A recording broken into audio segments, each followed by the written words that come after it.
What is up, fan de Yu-Gi-Oh! Sammy de Barely Yu-Gi-Oh! Ici, pour une première fois depuis un bon moment dans ma chambre, pour un énième deck profile. On a fait genre 3 dans le dernier mois, tellement qu'on est excité de la dernière banlist, mais aussi parce que on trouve qu'il y a tellement une belle variété de decks à jouer, que ce serait vraiment intéressant de parler de ceux qu'on veut jouer. Moi, aujourd'hui, ça va être celui de Sun Avalon, que vous allez voir en pas longtemps. Je pense à un deck qui a un potentiel tier 1 quand même, qui est pas du tout budget. Je pense que c'est vraiment le deck le plus compétitif que j'ai buildé, en tout cas, que moi j'ai buildé pour le channel, probablement un des plus compétitifs de l'histoire du channel. Mais avant de passer là-dedans, je voudrais juste toucher sur le fait qu'il y avait un giveaway qu'on avait fait pour Ghost in the Past 2, pour lequel on avait dit qu'on allait livrer 3 cartes en fait pour ce giveaway-là. Juste vous dire que la personne a été choisie. C'est une personne qui commente sur quelques-unes de nos vidéos, donc cette personne-là, j'espère qu'elle va être très contente. On va rentrer en contact avec toi, sûrement que c'est déjà fait ou ça va être fait d'ici la publication de la vidéo dans la semaine. Donc juste rester à l'affût à ce niveau-là. On a d'autres giveaways qui vont s'en venir, mais pour l'instant, celui-ci est fini. On ferme ce giveaway-là et on passe à une autre étape. Il y a beaucoup d'entre vous qui regardent nos deck profile, environ 90 qui sont pas des abonnés. Donc ça veut dire qu'il y a beaucoup d'entre vous qui regardent cette vidéo qui ne sont pas abonnés. Donc je vais vous encourager à vous abonner en bas et commenter nos vidéos parce que ça nous fait chaud au cœur, ça nous encourage à faire des vidéos et ça aide ce channel-là et cette communauté-là à grossir. Donc on continue dans cette lignée-là. Tenez-vous un petit café, un petit thé, une petite boisson, quelque chose de relax, lay back. On va passer au deck profile à l'instant. Si on se rappelle bien, pour ceux qui nous suivent depuis un petit bout, on a fait un clash avec l'année dernière, quand Ghost in the Past 1 est sorti en fait, qui a introduit Sun Avalon. On avait fait un clash. Dans le fond, c'est ça qu'on avait pris le nouveau support de la Valvel et juste construit le deck Sun Avalon de toutes pièces à partir de tout ce qu'il y avait dans Ghost in the Past 1 pour les clasher. Puis on avait déjà réalisé à ce moment-là que c'était un deck assez consistant et assez intéressant, qui avait énormément de potentiel surtout. Là, ça fait longtemps que je voulais jouer et c'est une autre stratégie qui se base sur un monstre vanilla. On le sait, on m'a vu, j'ai joué Magic Key le dernier format avant qu'Orodon soit banni. J'aurais sûrement continué à jouer Magic Key dans cette situation-là. J'ai joué World Chalice depuis 2017-2018. J'ai vraiment un amour pour les decks qui se basent sur des stratégies vanilla. Et là, ce qui est intéressant en plus avec Sunvine et Sun Avalon, c'est que une carte, Sunseed Genius Loci, un monstre vanilla, nous fait un combo en entier qui peut nous amener jusqu'à 4 interruptions, dont 2 negate facilement. Ça, c'est sans compter le fait qu'on peut piger le Brave Engine que je joue aussi dans le deck pour empiler là-dessus. Là. On a aussi les nouvelles cartes Tyrion, c'est vraiment intéressant. Donc comment je vais faire ça aujourd'hui pour rendre ça plus simple pour vous? On va faire main deck, extra deck et side deck ici. Mais ce qui va se passer, c'est que dans le deck, comment je vais diviser ça? Je vais faire les main deck monsters, mais ensuite je vais parler des engines de façon séparée parce qu'il y a beaucoup de spells et de monstres qui se mélangent ensemble. Donc si je commence à séparer tout ensemble, ça va être moins clair ce que je joue en stratégie. Mais sans plus tarder, je pense que vous avez réalisé aussi que c'est pas mal thick comme deck. Mais ça, c'est parce que en fait, je joue entre autres un deck de 52 cartes. Donc 53 cartes. Vraiment, comme je vous dis, je l'ai bâti pour qu'il soit le plus consistent possible. Donc sans plus tarder, on se lance. 3 Sunseed Genius Loci, c'est notre starter principal. C'est pas juste genre une brick qu'il faut jouer ou quoi que ce soit, c'est vraiment notre starter. Donc dès qu'on commence avec cette carte-là, on a full combo. Je vous l'assure. Puis si on est uncheck, qu'on joue pas, qu'un adversaire joue pas de hand trap ou a pas d'interruption sur le terrain, c'est garanti. On gagne à peu près tout le temps. 3 off garanti. Et évidemment, autre monstre Sunseed, les petits monstres s'appellent Sunseed dans ce deck-là. Sunseed Twin, qui permet de recycler en fait Sunseed Genius Loci, fait partie du combo, donc à chaque fois qu'il y a normal special summon, et il y a même un aspect qui est intéressant, on peut le bannir avec un monstre ligne du terrain pour ressusciter, faire un Monster Reborn avec un non-monstre plante dans le cimetière. Donc très versatile, comme vous voyez déjà, il y a beaucoup de possibilités juste avec ces deux monstres-là. Le type plante a tellement eu de support à travers les années, on joue vraiment tout ce support-là pour supporter le link spam en fait de ce deck-là. Donc des cartes comme Mardell Generator Boss of Light, qui est un searcher général là, pour toutes les plantes, donc on peut adder vraiment n'importe quelle plante de notre deck à nos mains, qui est vraiment utile, ça fait partie du combo encore une fois. On joue aussi d'autres stratégies plantes très fortes, comme Rika et Aroma, dont je vais parler tantôt, mais là on va parler d'abord de Rika, donc j'ai un petit paquet de Rika, Snowdrop Rika Fairy et Mudan the Rika Fairy. Les deux en fait ont une fonction principale, c'est que d'abord les deux peuvent se special summon en sacrifiant n'importe quel monstre plante sur le terrain. Elle permet de special summon une autre plante en plus de notre main, donc on mettrait Mudan, donc Snowdrop permettrait de mettre Mudan en plus sur le terrain, les deux sont searchables, elles font partie du combo. Mais en plus de tout ça, celle-ci permet de manipuler les niveaux pour special summon Teardrop the Rika Queen, qui est une super bonne carte. Dans the Rika Fairy nous permet d'aller chercher un autre combo element, un autre élément de notre board final qui est Rika Sheet, qui a un negate de plus dans notre board, en fait carrément. Très cool petit package, c'est pour ça que je joue les deux. Des gens qui jouent juste no drop, mettons, comme ça, mais qui n'ont pas le search de Rika. Ça permet de tend le deck, c'est sûr, et ça rend ça plus consistent, mais j'aime beaucoup ça. Puis en plus, le fait qu'elles sont water, puis que le reste de mon deck, à peu près tout, est light ou earth, permet de faire des trucs assez intéressants avec Small World que je joue aussi en ce deck-là. Donc évidemment, on a Rose Girl ici.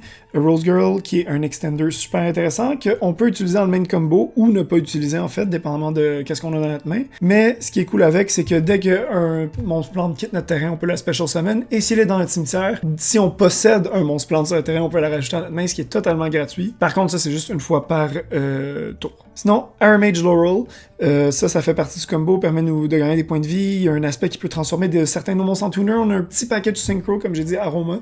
Donc Laurel est vraiment bon à ce niveau-là, puis nous aide à supporter la stratégie du deck en général. Et finalement, dernier monstre, notre dernier extender aussi, c'est Spore. Bon target de Smart World, mais aussi c'est un tuner. Nous permet de faire nos synchros, permet d'extend, permet d'aller un peu plus loin en stratégie, mais surtout que je joue le package Aroma ici vraiment de façon à avoir du grind game, puis qu'on pouvoir continuer à supporter le duel en fait, pas être juste glace cannon puis vider notre extra deck, mais aussi pouvoir continuer à passer le tour 3, 4, 5. T'sais. Donc ça c'est nos monstres plantes, on a la totalité de nos monstres plantes ici. Là je me lance tout de suite dans mes monstres Engine, donc les monstres Tyrion, tout nouveau, tout frais, sorti du four dans Dimension Force. Super carte, Lily Borea est juste tellement excellente parce que elle synergie super bien avec le deck plante, puis en plus, Tyrion King Regulus est un Omni-Negate, on a comme besoin de ça. Ça permet de jouer à travers plein d'affaires, mais ça se setup dans le main combo à partir encore une fois de juste une carte qui est Sensei Genius Loci. En ajoutant à ça, c'est sûr qu'on a Tyrion Colosseum, Colosseum, qui fait partie du combo. Là, on summon Lily Borea, on va chercher Colosseum, on va chercher Regulus, on special summon Regulus. Donc, c'est notre petit package Tyrion qu'on joue. Vraiment bon, vraiment utile et synergise super bien avec le deck, rentre pas du tout en conflit avec. Sinon, on a évidemment le Brave Package qu'on est comme obligé de jouer dans le format qu'on a en ce moment là, avec Water Enchantress, Wandering Griffin Rider et évidemment Rite of Aramesir, Fitful Adventure et Dracoback. Ça, on a vraiment besoin, c'est surtout pour nous sauver des cartes comme Nibiru ou des handtraps qu'on suspecte notre adversaire d'avoir, mais c'est aussi un bonus parce qu'on n'a pas d'effet de normal summon dans notre deck. Il rentre pas du tout en conflit, le package est vraiment utile, puis permet justement de juste avoir un board plus consistent, plus fort, plus résistant contre tout. Faut juste faire attention parce que avec les deux Rika, celle-ci nous bloque de faire juste des plantes. Pas juste du extra deck, mais en général de juste special summon des plantes et d'activer des effets de plantes. Donc, ce qui veut dire qu'on doit les faire avant qu'on arrive à ce bout-là du combo, ce que je vais vous montrer plus tard dans la vidéo. Ensuite, on a nos Spell Trap, évidemment. 220 Sowing qu'on va chercher avec l'effet de Dryas. Vraiment un excellent link. Son effet n'est pas une fois par tour, donc on a cet effet-là de search plusieurs fois. Donc on va aller chercher Sowing, on en joue 2 copies parce que c'est aussi un assez bon starter. Mais on a aussi Shrine. Qu'on va chercher, qui permet d'extend en recyclant notre Sensei Genius Loci du cimetière. Comme toujours, ça c'est récurrent.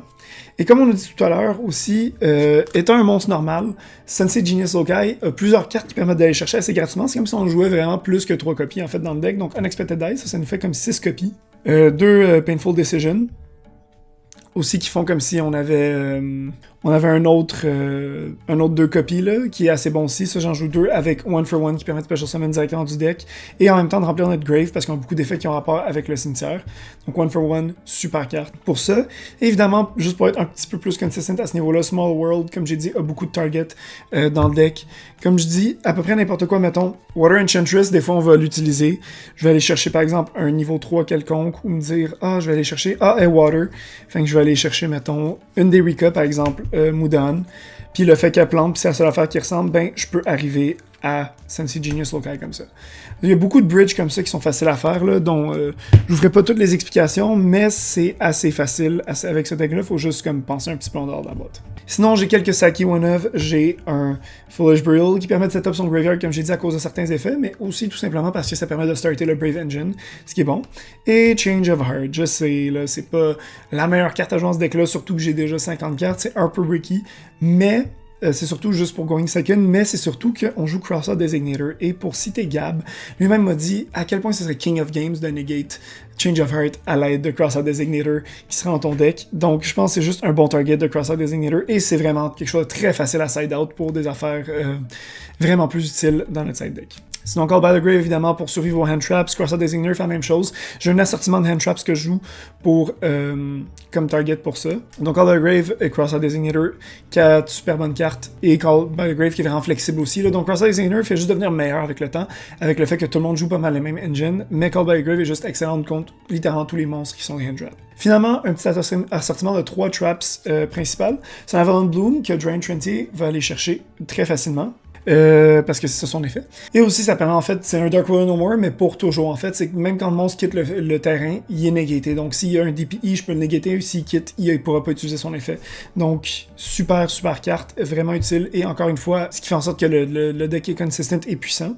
Ricochet, qui a un autre negate, un peu comme un peu plus, ressemble un petit peu plus à, comment dire, Infinite Impermanence, mais en plus, il y a un effet ajouté que c'est un peu comme un Change of Heart si on décide de payer le cost de sacrifier un de nos monstres en échange, parce que c'est comme, donc c'est un effet de plus, on va prendre le contrôle d'un monstre, puis l'autre devient un monstre plante en plus, fait que ça synergie super bien avec notre deck. Et finalement, là, je l'ai pas ici, malheureusement, c'est juste que c'est comme une copie que je vais aller chercher en magasin, c'est pas cher comme carte, c'est Blessed Winds, dont j'ai besoin d'une copie, parce que j'ai un petit package Aroma, comme j'ai dit, avec Aroma Sweet Marjoram, et c'est une carte qui nous heal, qui ajoute du consistency au deck, qui est comme un meilleur Call of the Hunted, puis en plus, qui a d'autres effets de ce genre qui nous permettent de popper des cartes en interaction avec d'autres cartes qu'on a dans le deck.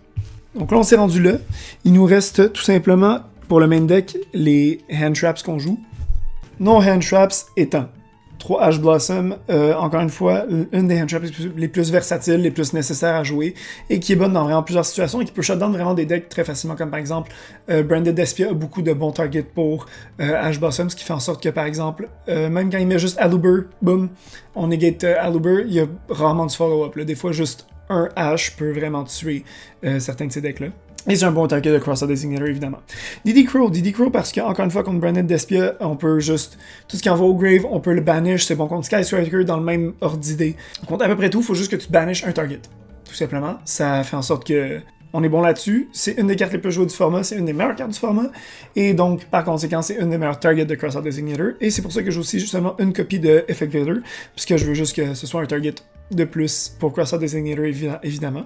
Et comme dernière hand trap, évidemment, ma hand trap préférée du format est arguably la meilleure, Infinite Impermanence. Imperm qui est juste vraiment bonne, qui joue bien contre du back row en plus, donc déjà comme vous voyez, pas beaucoup de back row hate. Il y en a un petit peu dans le combo, là, mais c'est surtout les trucs que j'ai sidé, fait que c'est bon contre vraiment beaucoup d'affaires. On a vu YCS Artifact de Sky Striker qui a gagné, mais on voit avec tous les autres decks qui jouent, c'est une autre bonne façon d'avoir une negate de plus sur le board. C'est jamais mort dans la main comme carte, elle sert tout le temps à quelque chose. Et ça, c'était tout pour le main deck. Maintenant, on se rend dans l'extra deck. On va aller vraiment assez straightforward avec notre boss monster, Sun Avalon Drain Trentier, qui est un Link 4, permet surtout... Il y a un effet avec Sun Avalon Bloom qui va gagner beaucoup d'attaques, mais c'est surtout qu'il permet d'aller chercher Sun Avalon Bloom, mais il permet aussi de sacrifier un Link Monster auquel lui-même pointe et de détruire un nombre de cartes similaires sur le terrain de l'adversaire. Donc ça ajoute du grind game, puis ça nous permet de justement break des boards, même quand on go second. Avec ça, on rajoute Beglancer de Resurgent. Ça, c'est une carte, un autre Link 4 qui est vraiment bon, qui est sorti en Lightning Overdrive, en fait, qu'on n'avait pas pour, mais qui se recycle. En fait, donc dans le combo, on peut le sacrifier pour Extend et le ramener sur le terrain, donc c'est super bon.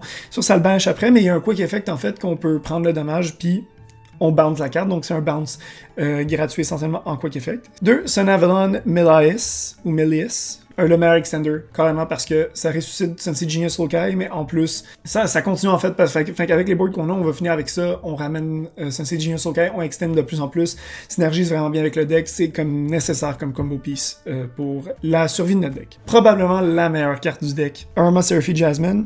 Jasmine, c'est gratuit comme carte. T'sais, on a pu Verten Akanda qui est un Generic Plant Link, mais on a par exemple maintenant, avec ça, je veux dire, on gagne des points de vie vraiment souvent à travers le combo, ce qui fait en sorte qu'on a des searches gratuits avec Aroma Seraphie Jasmine, puis c'est un soft once per turn, c'est pas un hard once per turn, ce qui permet de le ramener du cimetière et d'avoir plus d'effets de search.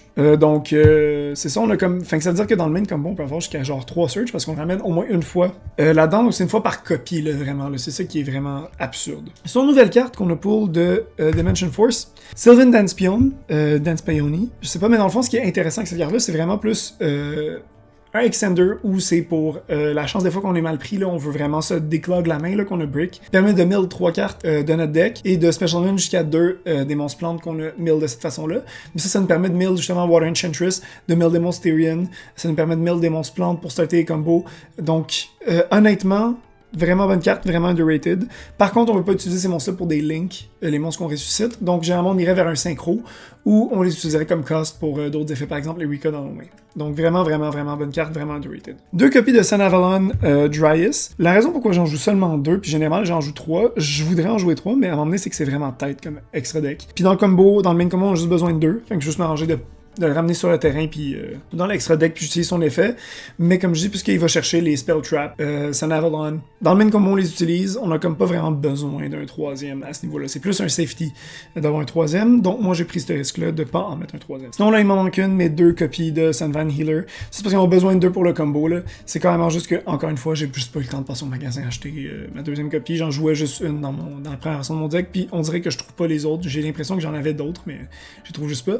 Mes 2 copies de Sandvine Healer gagnent des points de vie. Sandvine Thrasher, excellente carte de late game, peut attaquer plusieurs fois, gagne beaucoup d'attaques, fait que c'est un monstre de 4000 qui peut attaquer plus qu'une fois, qui peut attaquer vraiment un nombre énorme, ce qui fait en sorte que super bon tour 2-3, tu break le board, ou t'attaques ton adversaire pour t'attaques for game, ou c'est vraiment bon quand par exemple tu joues des cartes comme Raigeki ou Lightning Storm, tu effaces, basically, tu board wipe. Évidemment, Teardrop de Rika Queen, c'est un tribute gratuit, on tribute un monstre. Fait qu'on le destroy pas, on le target pas, on fait juste tribute un monstre adversaire, c'est un quick effect quand il y a des plantes qui sont ces matériaux. Vraiment une des meilleures cartes qu'on a, puis le fait qu'on puisse le faire 2 fois, c'est assez impressionnant là. Fait que là, c'est notre seul monstre Xyz. Et finalement, on a comme 2 monstres synchro qu'on joue. Perialis, Empress of Blossom, une commande de Phantom Rage en fait. Et Arma Seraphie, Sweet Marjoram. Perialis, Empress of Bloom, c'est juste que c'est une carte qui gagne beaucoup d'attaques facilement. Un monstre qui a plus que 3000 permet d'aller chercher d'autres cartes qu'on a en grave comme Sandvine Thrasher ou etc. Pour continuer, ou même Aroma Seraphie Jasmine pour continuer à search dans notre deck. Donc vraiment juste une bonne carte, mais permet d'aller chercher aussi des tuners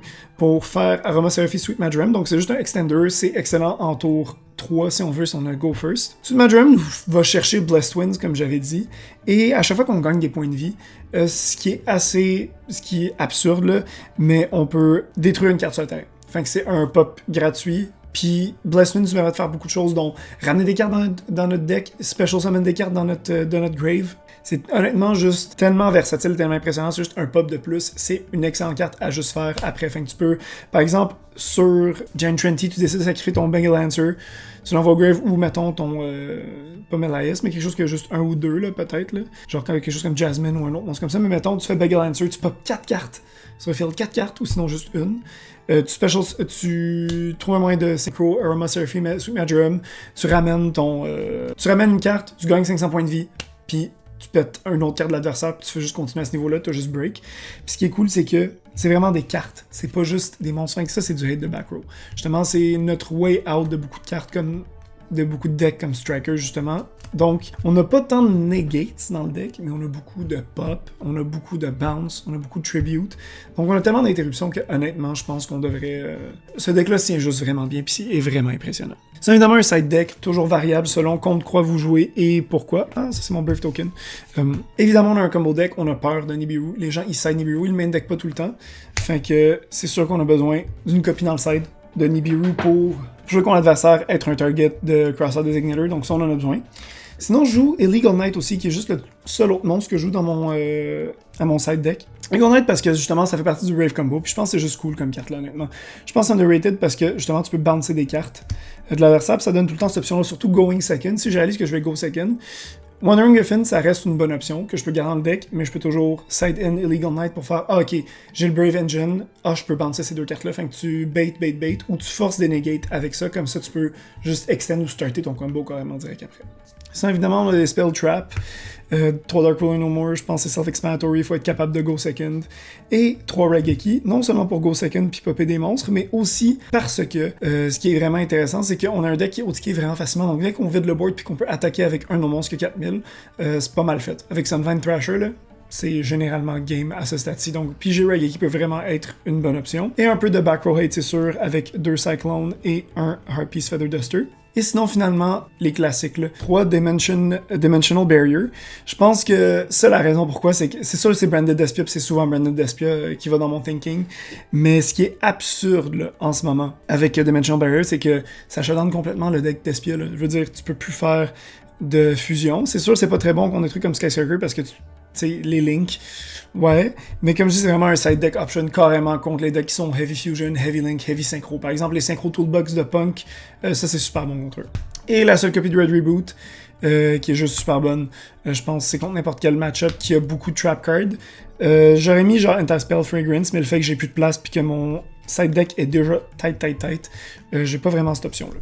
Donc voilà, c'était mon deck profile pour mon deck Sun Avalon. Honnêtement que je suis vraiment excité de jouer pour ce format-là.